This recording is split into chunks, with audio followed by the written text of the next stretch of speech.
சென்னையில் மருத்துவர் மீதான கத்திக்குத்து தாக்குதலை கண்டித்து இந்திய மருத்துவர் சங்கத்தினர் ஒருநாள் அடையாள வேலைநிறுத்த போராட்டத்தில் ஈடுபட்டு வருகின்றனர். ஈரோட்டில் உள்ள கள நிறுவனத்தை செய்தியாளர் குணசேகரிடம் கேட்கலாம். குணசேகரன், அங்கிருக்கும் மருத்துவர்கள் முன்வைக்கும் கோரிக்கைகள் என்னென்ன? முழு தகவல்களை பதிவு செய்யுங்க. நிச்சயமாக சென்னை கிண்டி அரசு மருத்துவமனையில் மருத்துவர் பாலாஜி தாக்கப்பட்டிருக்கக்கூடிய சம்பவம் பெரும் அதிர்ச்சியை ஏற்படுத்தி இருக்கக்கூடிய சூழ்நிலையில் இந்த சம்பவத்தினை தொடர்ந்து தமிழ்நாடு முழுவதும் இந்திய மருத்துவர்கள் சங்கத்தினர் இன்று ஒரு நாள் அடையாள வேலைநிறுத்த போராட்டத்தில் ஈடுபட்டிருக்கிறார்கள். நேற்று மாலை இந்திய மருத்துவர்கள் சங்கத்தினுடைய அவசர செயற்குழு கூட்டம் நடைபெற்று அந்த கூட்டத்தில் எடுக்கப்பட்ட முடிவின்படி நேற்று மாலை 6 மணி முதல் இன்று மாலை 6 மணி வரைக்கும் இந்த போராட்டம் என்பது நடைபெற்று வருகின்றது.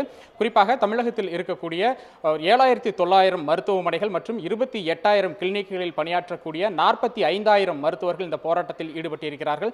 ஈரோடு மாவட்டத்தை பொறுத்த வரைக்கும் 700 மருத்துவமனைகளில் பணியாற்றக்கூடிய ஒரு 1,800 மருத்துவர்கள் இந்த போராட்டத்தில் பங்கேற்றிருக்கிறார்கள். இதனால் புற நோயாளிகள் சிகிச்சை பிரிவு என்பது இன்று முழுமையாக ரத்து செய்யப்பட்டிருக்கின்றது. முன்பதிவும் நிறுத்தப்பட்டிருக்கின்றது.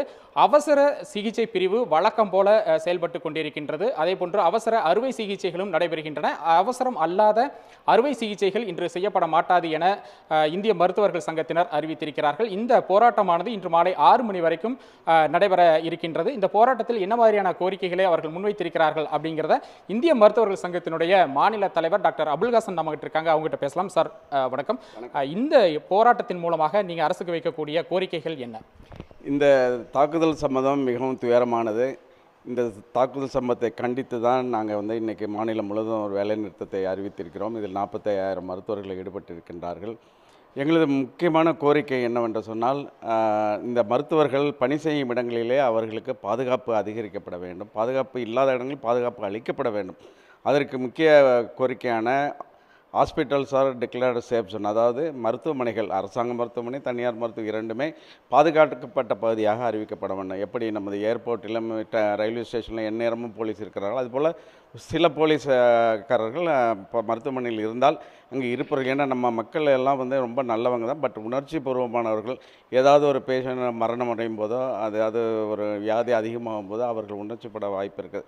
ஸோ அதனால் அந்த பாதுகாப்பு அளிக்கப்பட. ரெண்டாவதாக இந்த சம்பவத்தில் கைது செய்யப்பட்ட நபருக்கு அந்த விசேஷ சட்டப்பிரிவு இருக்கிறது.